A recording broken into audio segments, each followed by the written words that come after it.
அவர் கஷ்டப்பட்டு பிலிம்ல சம்பாரிச்ச சம்பாத்தியத்தை மட்டும்தான் இப்ப எங்களுக்காக செய்யறாரு. இப்ப விஜய் பண்ற எல்லாமே வந்து அவருடைய சொந்த பணம்.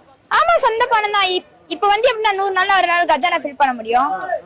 கரெக்டா தப்பா? 100 நாள் யாராலையும் வந்து கஜானா ஃபில் பண்ண முடியாது.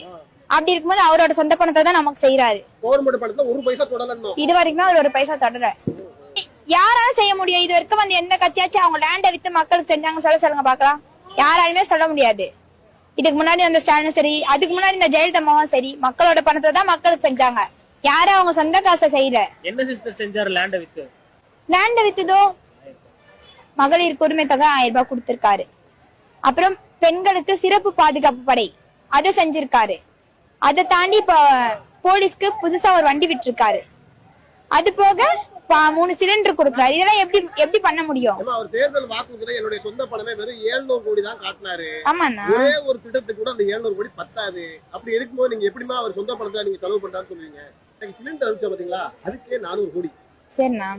தாய்மாமன் தங்க மோதிரம் அனுப்பிச்சாரு பாத்தீங்களா, அதுக்கே 1000 கோடி. இப்படி இருக்கும்போது அவருக்கு இருக்கவே 700 கோடி. 700 கோடி 400 கோடி செலவு பண்றாரு. அவரோட சொந்த பணத்தை தான் 400 கோடி கூட செலவு பண்றாரு. எப்படிமா சொந்த பணம் செலவு பண்ணுவாரு? கொஞ்சம் எப்படி சொல்லலாம், கொஞ்சம் வரி பணமா இருக்கும். இது வரைக்கும் வந்து எந்த கட்சியிலுமே சொந்த பணத்தை யாருமே செலவு பண்ணல. அப்படி இருக்கும்போது அவர் செலவு பண்ணிருக்காரு. இடத்த வித்தோ இல்ல அவரோட இன்கம் வச்சோ எல்லாத்தையும் வச்சுதான் எங்களுக்கு செஞ்சிருக்காரு. இப்ப இடத்த விட்டு தளபதி உங்களுக்கு செஞ்ச எதனா ஒரு திட்டம் சொல்லுங்க. பெண்களுக்கு உரிமை தொகை கொடுத்திருக்காரு 1000 ரூபாய். அது போதாதா?